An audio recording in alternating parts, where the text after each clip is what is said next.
So hello and welcome to my podcast, Conversations with David. I am your host, David Owasi. And on this podcast, we are talking to accomplished professionals and entrepreneurs across the country. We are learning about what keeps them passionate, what keeps them going. And we're also talking about some of the lessons and insights learned along the way. Now, I'm here with my good friend and someone I have huge respect and admiration for, John Evans. And I'm very excited to have him on the show today. Why don't you introduce yourself, John?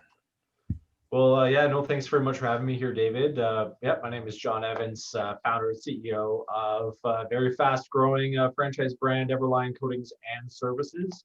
I'm based out here in Calgary, Alberta, originally from Brockville, Ontario. So go Pirates! And happy to be here. Excellent. Thank you for the introduction there. I want to start out with my very first question, John, on entrepreneurship and why you were interested in entrepreneurship in the first place. What was that each like for you and why were you interested in it? Good question. I personally think entrepreneurship is something in your DNA. Anybody who's watching this podcast or listening to it, they know what we're talking about when we say there's the itch. The itch of not being a cog in the machine, being out there, being able to do like to work for yourself in that sense. And it's hard to describe it. That literally, in the world we're all trying to generate wealth and have a good work-life balance or whatnot, that these people will work for next to nothing as long as it's working for themselves. And so that's how powerful that itch is. So needless to say, I've had that itch almost my entire life. So I grew up with a family of entrepreneurs, and so I've always been around it. I've always had a vision towards that was how it was all going to be, and here I am. Excellent. And I think when I really got to know you and know your story was through your career in College Pro. Was that like your first real solid business, or did you had some other prior businesses before College Pro? I would call College Pro the first real business I've had. I've had little ones like for, when I was 10 or 12 years old, I had a VHS conversion business where I would convert VHS into DVDs back like super early, that sort of thing. So I ran that with my family and things like that. But it was next to nothing, that sort of thing. College Pro was very much the real wake-up call as to what it really means to run a business. Right. And wow, VHS, massive throwback. Yeah.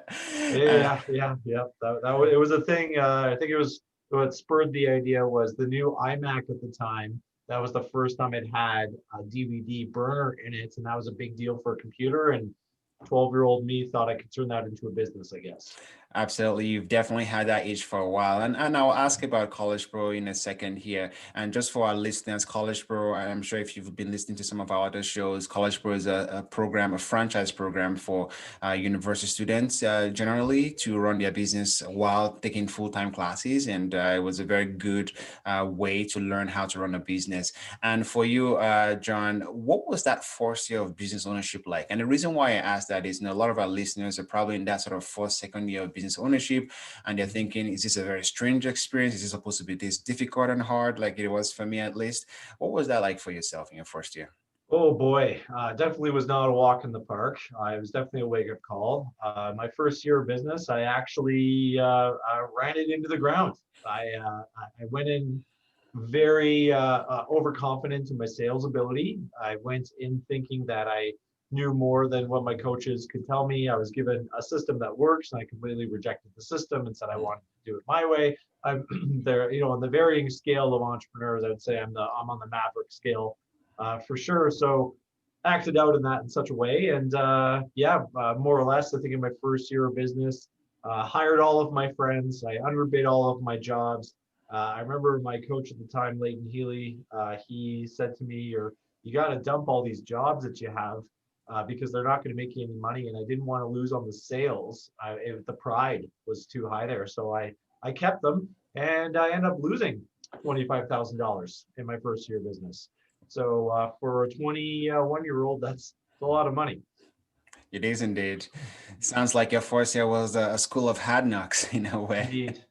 Indeed. And that's when that's when the fork in the road comes from, right? You're 21 years old, you're now 25 grand in debt. And, I maxed out my line of credit that they gave me. Why they gave a 25 grand line of credit to a 21-year-old is just a different story, different world, I guess, when the economy was a bit hot back then. But essentially, what it turned into was that decision of, okay, like, is entrepreneurship for me? Am I just bad at it, or am I going to pick myself up again and push myself to be able to make better decisions and to learn from my failures? And being a big Rocky fan at the time, that was like at the beginning of Rocky 1, he lost the first fight. I was like, I'm going to make this second year Rocky 2 when he wins by decision in the last second, but yeah, he wins. Absolutely fantastic story there. And when I think about my own first year as a business owner as well, tons of mistakes as well. Everything from calling people at weird hours of the day and not knowing that was not appropriate, to losing money on my jobs as well. I think I ended up my year just barely break even, like no profit, but almost no debt. So I was very grateful for that. But question for you, John, what would your advice be to someone who is in their first year of business, based on your experience and what you learned from your first year? How should they, because when you're in your first year, you're just kind of thinking very narrowly, you just like in that moment, but what should they be thinking about in terms of just the overall big picture based on your experience?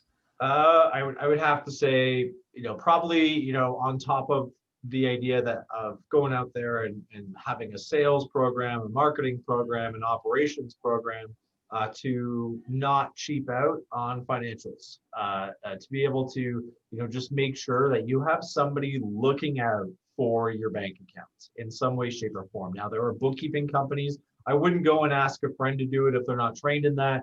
Like, there are actual bookkeeping companies and services that can do that for you. And I think, if I had somebody, truly tell me, like, John, you're 25 grand, gonna be in debt by the end of the summer, something's got to change. But before then, I had some cash in my bank account. I thought, oh, things are going fine. And then I started paying down bills, and it's like, oh, I'm going to the negative now. So yeah, I would have to say, financial, like, understanding that, what, if you're spending $300 to $400 a month, whether you can afford it or not, I think you can't afford not to, for a bookkeeping program like that. I would say that's probably, if I could go back to my early self and shake them, that's where I would start. Absolutely. And I same thing for myself. When I was in that first year, my financials were crap. I had no way of knowing how much I was making, even though you're right. You have a bunch of money in your account and you think, oh, I'm doing okay. But when the bills start coming in and you have to pay supplies, pay your employees, you realize you're not really making any money. So it's a Correct. false sense of confidence.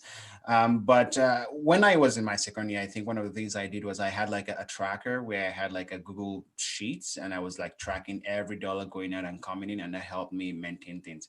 But Mhm. question for you, John, when you think, I think you ran college for, was it 2 or 3 years? I think 3 years. 3 years, and you did around $630,000 or so in business. Uh, Correct. if I'm correct, what would you say was your takeaway from that first 3 years of business? What was the overall lessons you learned? And we'll talk about what you moved into, but what was your lessons? Mhm. Well, I guess what I took with me from College Pro, it would have to be the importance of branding, the importance of the pitch, the importance of internal systems. I didn't really, I wouldn't, if you were to ask me right as I was stepping out the door, however many years ago that was, I probably couldn't articulate it in such a way. But those are little things that I would have taken at the time that transferred to me over here at Everline.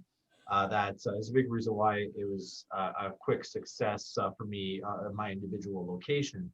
But at the end of the day, I think that the greatest thing you learn from an experience like that is what it means to just work down to your bones and just you bear it all. And this is who you are. And you've never been so tired in your life. And you got to keep going. Mm. And I think that's that muscle you build stays with you. And when you go off and do another thing, you're going to remember what that's like. It's going to be like muscle memory. Absolutely. And you mentioned three things that I'd like you to kind of expand on. You talked about branding, you talked about the pitch, and I think you had a last point there. I can't remember that. Can you Systems, internal systems, systems. Yeah. exactly. Can you just like unpack what that would mean? Because someone who is new to the whole game might not really understand how that impacts their business moving forward. Well, to put it in a context, College Pro, when you think about it logically, they were taking 20-year-olds, 18-year-olds, 21-year-olds, whatever, and putting them, going through 3 months of training, and like the training is a weekend each month, so really 6 days of training practically, and now you're a professional painter. So naturally, these kids don't really, in any logical world, this is why I think College Pro, frankly, was a miracle, and for many different ways, that they really have no place painting a house. Like it's not like there's no point. Like there's just too many experience or whatnot. But every year people would come into this program, they would book jobs, and what it came down to were the simple systems and processes that College Pro developed over time. It said, just do this. They had discovered that with the wide variety of variables that it takes to run a business like that, these are the best practices. That as long as you follow them, you will be successful, and that is very true. Next, you go into the branding and like the branding play, marketing play. College Pro was such a strong brand because of how shameless we got with our marketing. It became, just who could come up with the craziest idea on how they be able to market their business. And over 40 years, like different versions of that, growing and growing and growing, that built a brand right there, and a brand of people who don't know what they're doing. Eventually they do after 2 or 3 years, but not that first year. No one will ever say that they are an expert in that first year, at least in the painting trade, in the managing trade, the interviewing trade, anything like that. And yeah, that's like seeing like that was a real key secret piece of it all, coming out of College Pro was pretty critical into learning. Okay, well, what if I applied those same principles in a different company? And that's kind of where we went with that. Absolutely. Thanks for that answer there. And when I speak to other entrepreneurs like yourself who are very successful, they always talk about the first business they ran to be like almost like a very basic business to really understand how to make stuff work. What would Mhm. your recommendations be for someone who is thinking of going through entrepreneurship and they have all these grand ideas about this fancy business they want to start, but that is not really going to help you learn the basics? Why is it important to consider a business that will really help you to learn how to sales, how to market, how to do the basics before you go into the bigger, grander ideas? Mhm. Uh, a great question. I don't think there's any one answer to that. I'm you and I are both extremely biased that the trades can be a fairly simple business to run, down to like as opposed to anything else. Like starting up a restaurant or like a little mini restaurant or whatnot as your first business, because the margins are so low. That's very risky. If you go into tech. Like everybody, their dog I know started an app, and 99 out of 100. Like it's such a competitive, challenging game, and that's their experience with business. So really, it's something to start off with, something very small or similar, and that's why I strongly recommend that if people are looking to get into business for themselves and don't know where to start, that a franchise is actually an excellent way to start off with that.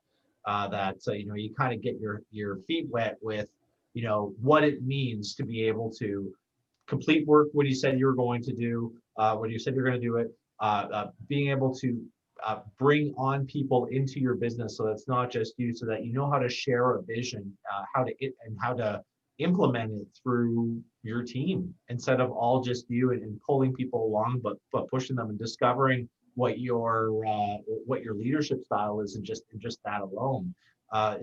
Like little things like that as to what it takes to run a successful business, is pretty key. And like I said, getting into trades, that's relatively simple. I don't think you can get the same experience. I think you can go buy a license for vending machines and stuff like that, that's not running a business. Mm. MLMs, that's not running a business. I don't care if you're watching it. Yeah, it's not a business. And then you got or running a restaurant. That's risky, but if that's your thing, that's your thing. So Mm. yeah, this working with your hands, I guess is Yeah. kind of yeah. I think I definitely appreciate your answer there. The trades industry is definitely a nice place to really learn the basics of, customer service, delivering on whatever you promise, Mhm. hiring people to do a specific job that is very measurable. And I think that should be somewhere, a place for people who are considering their first year business to consider. Mhm. Now, to make some transition here, you are now a franchisor. So that big step up. What was that experience like moving from College Pro where you was painting to actually starting your own real big business? What was that experience like? Well, it wasn't like overnight. Oh, I'm running a big business now. Very, very gradual. It started off, I guess, if it's coming from College Pro.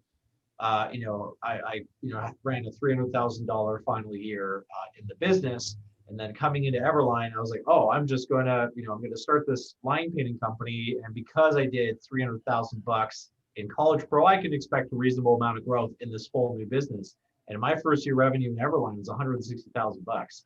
So and I worked my ass off for that. Mm, Like that was crazy. And so but then as we apply the higher level of business fundamentals to an industry that is traditionally unsophisticated, you stand out, and reputation begins to happen, and the ball starts rolling. And the more you stay consistent and maintain the set of values of integrity, resourcefulness, nourishing people, all that kind of stuff, it really kind of builds into kind of like a far more organic and adaptable organization. So I think when you go from a franchised system to starting your own thing, that was also a culture shock too. No systems whatsoever, no flyers. I've kept some of my very first flyers from Everline. They're terrible.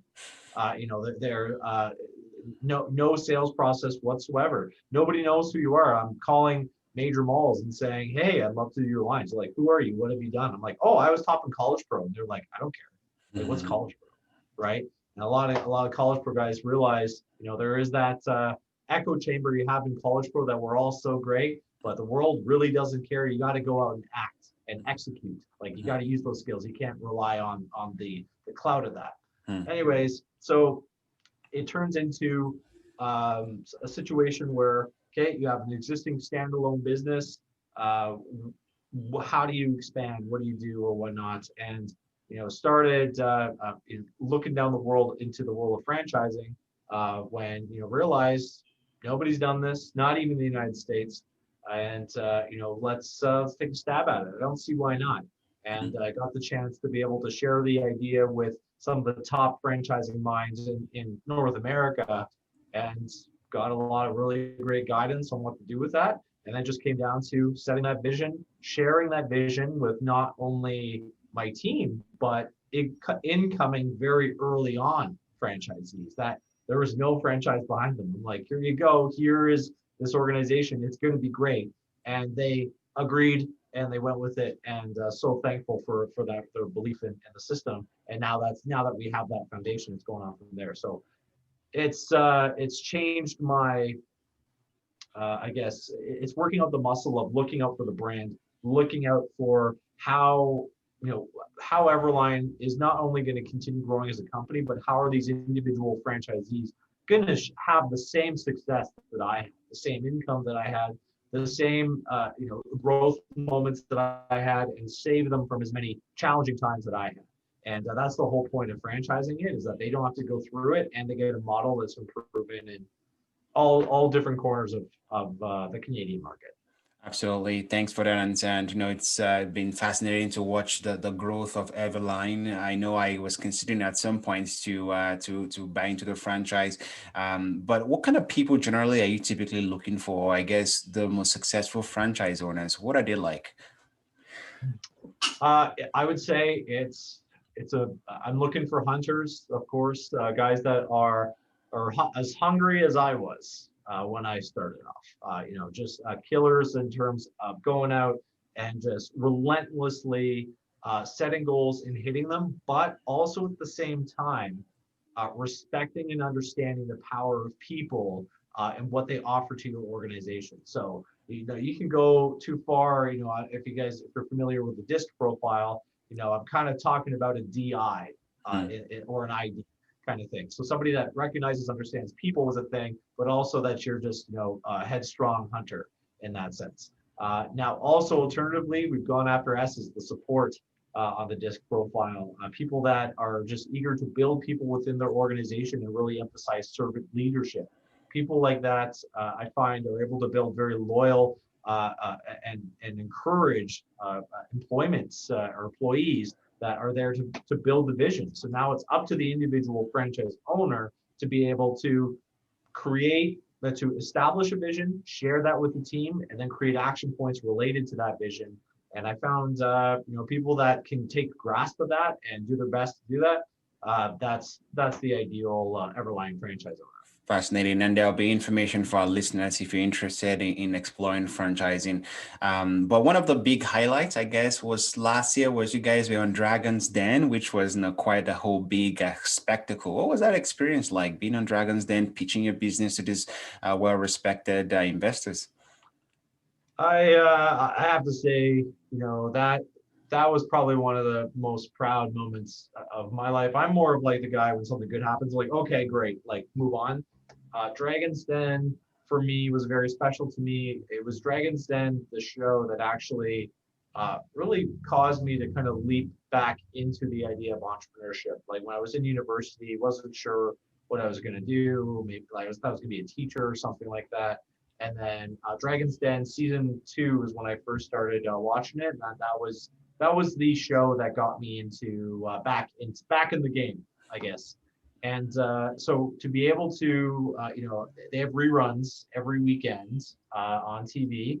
And every summer, my wife and I'd have breakfast, and I'd be just crushing through some Dragon's Den.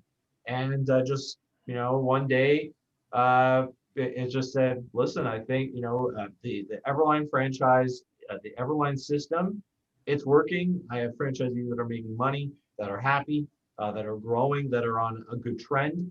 And now I want to start selling some more franchises now. And what's a way to do it? And the PR play was, why don't we try out for Dragon's Den?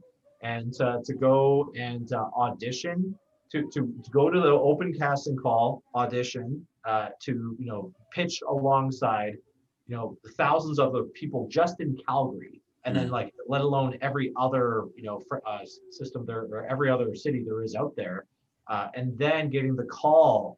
I was reminiscing about this the other day. That getting the call from the producer, hey, we'd like you to come and film. Holy shit, that was super great. Now, then the reality hits. I could get obliterated on there. My reputation could be totally just killed. They could hate the idea, and now the whole franchise system. If I could probably sweep it under the rug, people forget about it, not promote it at all, kind of thing. But eventually, people will look it up and see the Dragons totally say, "John, this is a horrible idea," and and you suck, that kind of thing. If I said something wrong because it is a television show and they are trying to generate drama, and that's kind of like you're kind of throwing yourselves to the wolves for that. But I felt fairly confident that I had strong numbers on my side. That was the number one thing, that the concept was interesting and unique. And yeah, so flew to Toronto, I think 4 days in advance, just holding myself up in a hotel room for several days, just rehearsing, and woke up early that morning. Hit the gym, went out, had a nice breakfast, and we were told at the time that yeah, you're going to be first thing in the morning for filming. I was like, fantastic. I'm top dog. I'm my best self first thing in the morning. Oh, guess what? You're going to go towards the end of the day, and that's when I'm like super, after lunch, super sluggish, and tired, and Nigel, one of our franchise owners who's with us, said, "Hey, like, oh, guess what? This before they moved it. Oh, judges give harsher sentences after lunch, so we're good." And then about a minute later, hey, you're going to go on in the late afternoon. We're like, oh no. Mhm. So anyways, just got ready, waited through the day. I was there from 7 a.m. until 4:30 p.m. just waiting to film. Got the call, walked up onto that platform, walked down the steps, and there they are. And just adrenaline took over, and I wasn't, I was just on pure reflexes at the Mm, time. mm, And because you're just getting pounded with every sort of just trying to poke holes in your business. And I was in there for an hour and a half, and yeah, and just got pounded. Got into fights with a couple of them. They didn't show it on TV, but they're trying to make a good television show, which is a big thing. mm. And yeah, and then eventually I left and was in total shock after shaking Manjeet's hand. And I had to have I had a lot of the franchise owners actually come to Toronto to celebrate with us after filming, and I had to have them repeat to me multiple times what had just happened, because I was just on total just cloud nine plus. I was fight or flight the whole time. You could see me sweating in there for sure. Mm. Because they really grilled us, and we definitely earned that good edit, that deal, and I think that's yeah, that was the whole experience. And of course now just as a successful Dragon's Den alumni, it's a great credibility booster for the brand. If we got past that, if we Mm. got past the audition process, to just getting grilled for over an hour, to getting a deal, to getting an update last month, which was a tremendous honor. And yeah, just kind of going from there. That is to me a real successful Dragon's Den story. So yeah, really proud of it. Wow, that's fantastic story there. Thanks for sharing that. I felt like I'm almost in that room with you as you were telling the story. Question for you is, if an entrepreneur is thinking, you know what, I want to do something like that, maybe not at Dragon's Den level, but they want to have some sort of investor in their business. What should their business have a minimum requirement, or what should you have before you're ready to make that next step to have an investor invest in your business? Well, great question. Great question. I'll give you the advice that Manjeet gave me in our meetings we have, and that's hold off as long as you possibly can before you get an investor. Dragon's Den does bring up the idea that getting an investor, that's how business is done. It's not. You put up you start off small, you bet little bits of money, some money comes back, you bet that money back into the business, a little money comes back, you bet it back, and it just kind of grows. That's how Everline's grown. Like we're not sitting counting our pennies here right now. We're putting that into international expansion. Like that's the play. So, however, if investment is absolutely necessary, number one, you're going to need a track record. Investors are going to take you for a ride. Like if you don't have a proven system, if you don't have proven financials, if you don't have any sort of a trend that whatever you're presenting to them has actual traction within the market. It happens all the time on Dragon's Den. What are your sales, right? And say you have the world's greatest idea, and you don't want to risk your own money to be able to put it out there, then some other private equity investor or private investor or an angel investor or whatever is going to take you for a ride. You're going to take a much larger investment to your business. So yeah, that's my wariness on there. Is like, don't get an investor, just don't, unless you absolutely have to. And if you do have to, you have to have your financials ready, a proven track record. You have to be realistic with your expectations for how the business is going to operate, in a market. I was involved in an investment presentation where somebody wanted some of my money this year, and they gave me a kind of like a cash flow forecast. That was totally Looney Tunes as to what it was actually going to be. And we started digging into real numbers, and it was half of what they were telling us that it was going to be. And like that, I was out on that. So like that's the kind of idea, is that you have to be realistic. Get mentors to look at your plan. That's the next thing. If you're going to go down that road, before you go and put it out on the line in front of an investor, get outside influence. So whether it be myself or yourself, and like reach out to me or whatever, if you're thinking about it, whoever's watching here, happy to look at that sort of stuff. It's something that is required, because if you just go and just get schooled right off the bat, it's going to be very demoralizing, or you might agree to a deal that might not be a good deal for you. True. Very good points. I think I heard someone recently say if you go to an investor for money, you will get advice. And if you go to investors for advice, you will probably get money because your idea is very good. I thought that was very neat. But I want to make a little bit of a different pivot here to the role of soft skills. From everything you've been telling me here, it sounds to me like even throughout your theme from college pro to now, of course, the technical skills are very important, but it sounds like the real reason for your success is those softer skills, building trust and relationship with clients, stakeholders, your franchise owners, and the communication piece, being able to transfer how great and how excited you are about your idea to everybody you're trying to sell to. What would you say is the role of soft skills or emotional intelligence, if you will, to really being successful as an entrepreneur or in your career generally?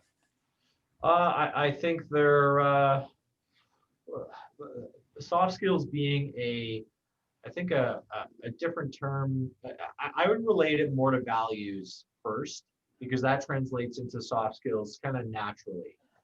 So a common mistake that I see with a lot of entrepreneurs is that, they think they gotta be the Kevin O'Leary sharks out there. They gotta, try and, they'll mislead people, or, not answer something straight, or lie in order to get the upper hand in an experience, and or in any sort of business deal whatsoever. Now, in my experience, having just a solid track record of integrity, of honesty, of open communication, of being able to just be transparent and to share what's going on with, and to be vulnerable.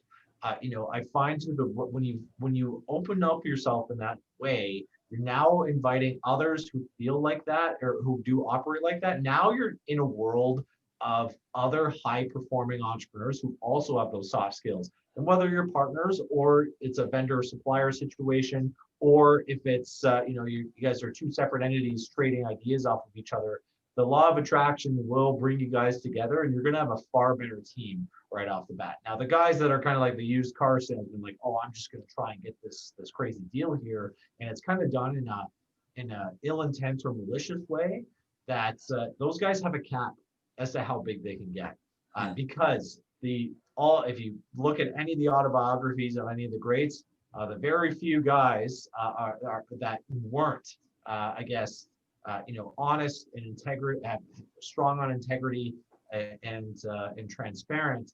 Very few of them that weren't like that actually get anywhere big. So, even we could argue Donald Trump's one of those guys, right? He lied and cheated his way to where he's at.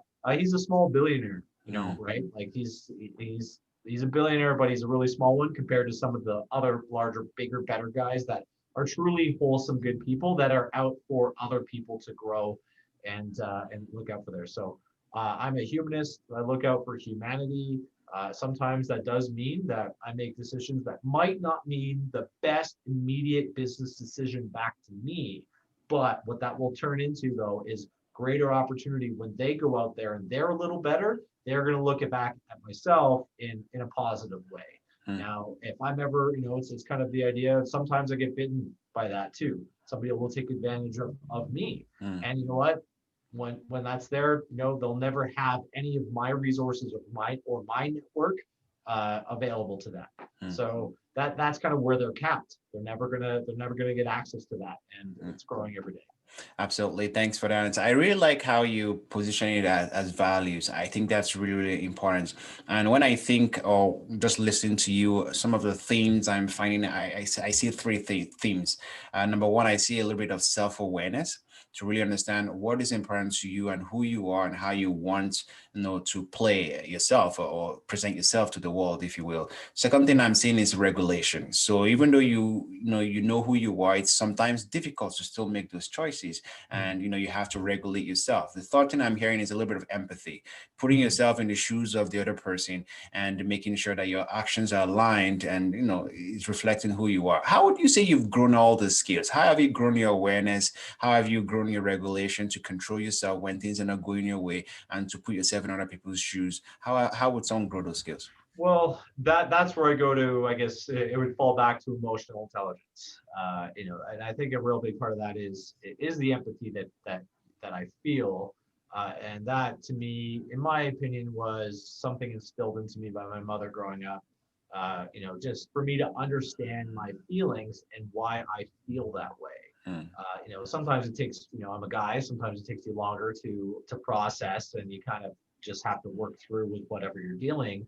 But it's just like, for my daughter, and it's just like, it's okay to be upset. Why are you upset, right? And then just kind of going through there, and the same thing my mother did for me, kind of led me down that road to be able to understand, feel empathy for others, and in it shoots me in the foot in a negotiation setting or something like that. So don't put me in a negotiation, because I'm like, oh, that's a good point. I agree with you, right? And I know, right? So take me out, coach, that kind of thing. But if this was, if this is a situation where you're partnering with somebody, such as with all my individual franchisees, they're all my partners, and it's like I have to empathize with their situation, and not just be a top-down dictator. It's a two-way street. I maintain the brand, and in order for the brand to be strong, I need the individual franchise owners to be strong. And with that, I empathize with any challenges they're going through and work through it, instead of, wow, that sucks, too bad, that kind of thing. So yeah. So thanks, Mom. She did that. That's awesome. I want to make a little bit of a change here. When we were preparing for this chat, I was asking some of the things that was kind of on your mind and you were passionate about. And when we're talking about technologies of the future, we talked about artificial intelligence, we talked about automation, and we talk about early adopters and how this is sort of the new plastic of our generation. Can you just expand your thought process on that and share some of your insight on those? Sure. Well, I think where it all starts is that if you're not a data-driven decision-making based company, when it comes to technology, there's different stages. So number one, data-driven decision-making, I think, is probably the base level of where the medium to bottom rung companies are going to be like within 5 years. So there's all sorts of software that's out there now that just puts very important information in front of you, and it's up to you to analyze it and do that. The idea is that it's in front of you and that you're aware of it, and you can see that. Now, Everline, we're getting there. The next step of that is automation, I think. Really finding more hours in the day for software to be able to do menial tasks for you. Or there's virtual assistants across the world that can do those things for you, that really take a wide set of just kind of menial tasks that you don't have to do, that slow you down, slow down your work process. There are software out there that allow you to do that, and just being aware that you can cut out 30-40% of a workflow just from spending a bit of time to set up some automations makes a significant difference. For example, with our franchise leads that we get, now, it used to be, the old sales guy and me, anytime a lead would come in, immediately call, text this person or whatever, that they were happening so much that I couldn't do that anymore. So I had to automate. What would I write them? Automatic text to them and an email that basically is like, here's my calendar, set it up or whatever. That like took out a huge chunk of my time. Now I can focus on other things. Next, you got AI. So I think AI, we're not too far away from it having a real mainstream effect in everyday business. And what AI has seemed like, it's such a buzzword, and people don't realize that AI doesn't have to be complicated. AI is just looking at the data in front of you, making the best decision it can off of learned behaviors. And again, it's kind of like super automation. If there's ever a fork in the road where there ever is a decision to be made, that you can actually state it to follow that decision, whatever that looks like. So I think for the individual entrepreneurs who are starting their businesses now, I think have this information all in mind, because it's far easier to just start with it, and these are part of your processes right off the bat, versus getting to a certain size, then reverting back and then changing all the procedures in your company. That's way harder and slower. And just start now. Start thinking data-driven decision making, AI, and automation. And I think that's going to be the key to success for any company. It's going to be like, if you don't have it, like you suck. You're not going to be able to compete without it. Absolutely. I think those are very, very important points you made, especially automation and, automating some of those menial tasks that take so much of your time, but actually can be done automatically. Like the examples you gave, I think that's really, really key. Is there any sort of resource or perhaps books or maybe podcast or any sort of resources for someone who is interested in learning more about this? Any way you can recommend? Where I really learned is there was a Harvard Business Review, just kind of summary of AI and automation. It's a quick read. It gives you everything you need to know, frankly. Allows you to dive into the blockchain and its relation to AI or whatnot.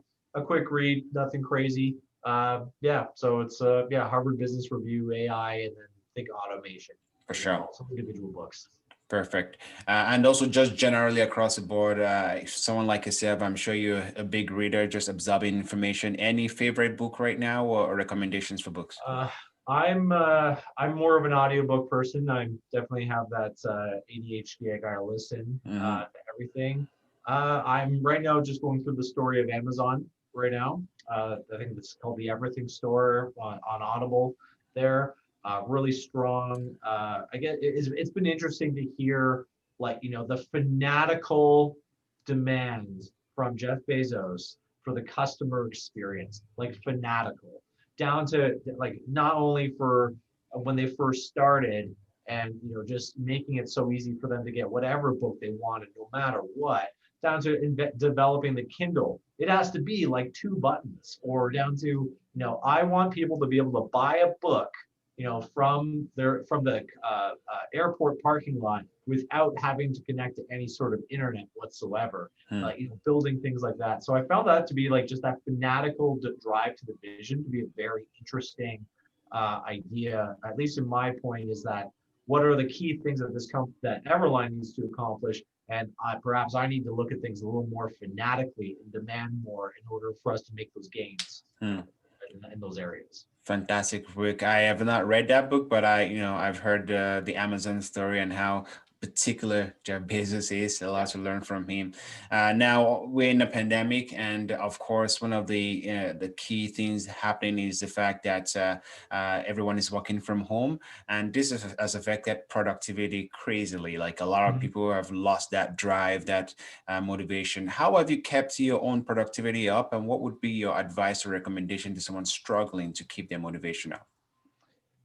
I'm personally, I've been utilizing, just a personal tool that I developed that allows me to kind of keep track of any of my ongoing projects with due dates related to them. And, I have a set amount of stuff I got to get through in a week on top of the day to day. And as soon as I start falling behind in that, or if you're just like, well, you know what, I'm not going to deal with this anymore.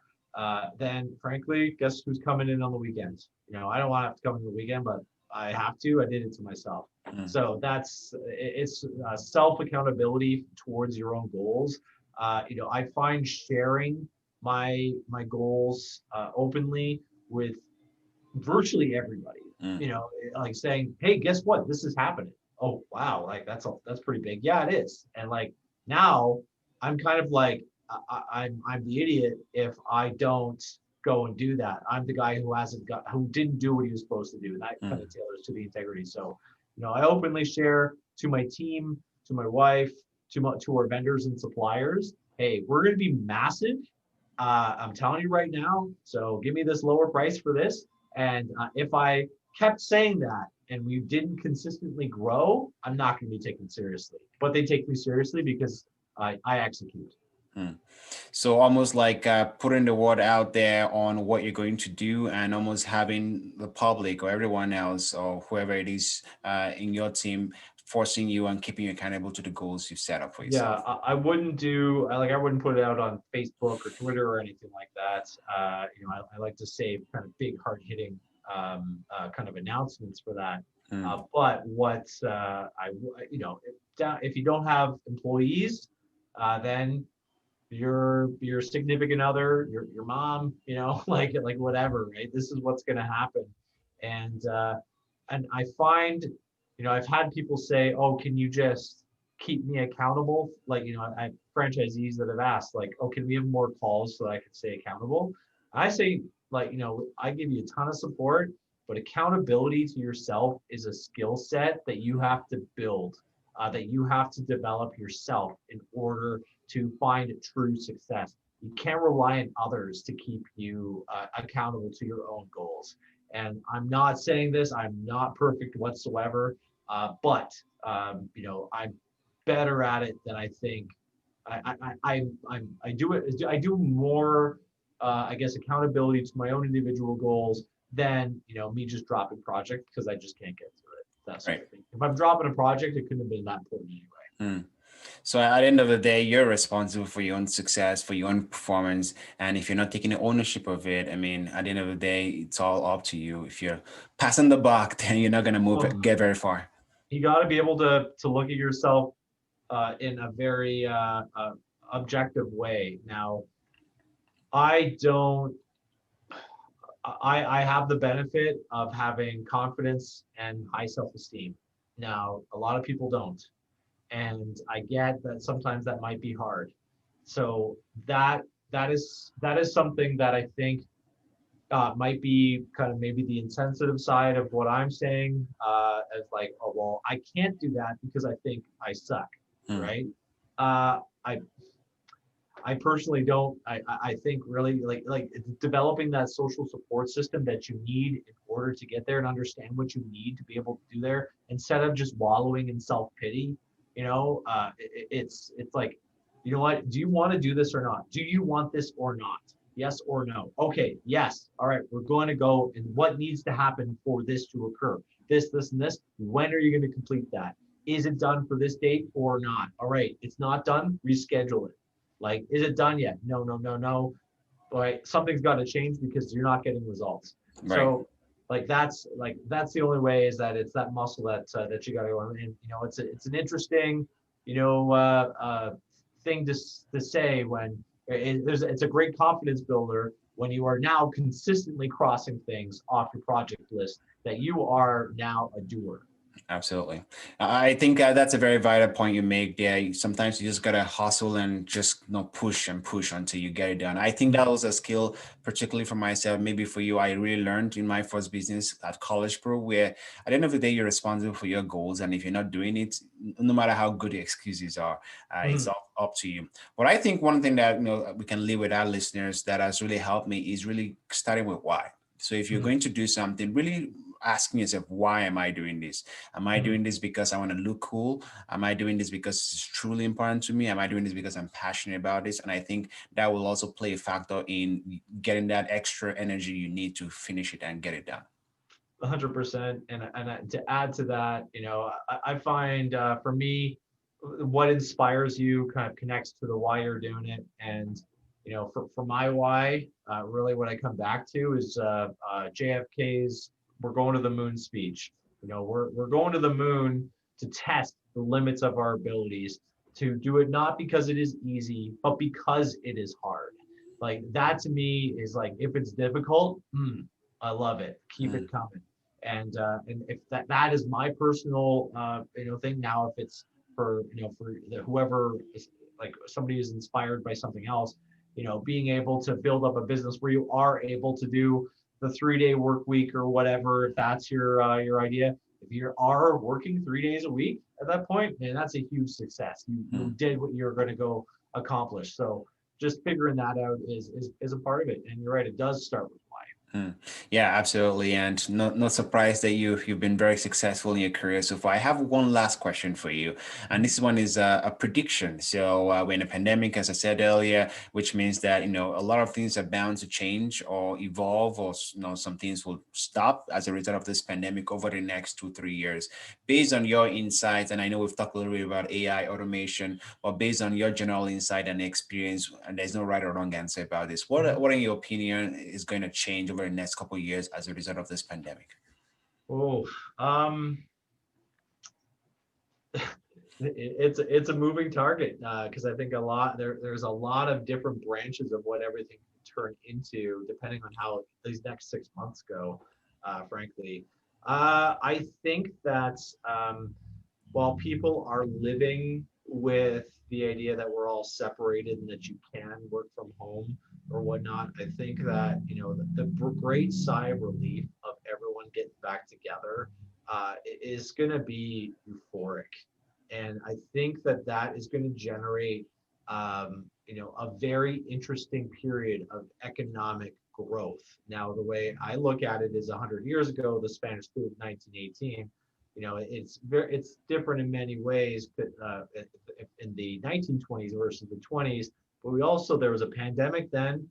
It's come out now. There was an innovation of furthering along the industrial process, things like that all through the early 1920s. Now we have the key innovation of automation, AI, and data-driven decision making. So now we're more efficient, and we're more or less euphoric that we're able to go out for a beer with friends again, that we're able to go to conferences again. Like it felt like forever ago. You're so excited. Now you're super motivated. You're like rested in a way because now you're not stressed in such a way. So I think, and I say this to my guys, not only is this going to be Everline's golden age in the next 10 years, it's actually going to be humanity's golden age. So I'm optimistic there. Fascinating. It's been a pleasure having you on the show, John. So much insight and wisdom shared. I feel very refreshed talking to you. So thank you for your time. Hey, Dave, thanks so much for having me.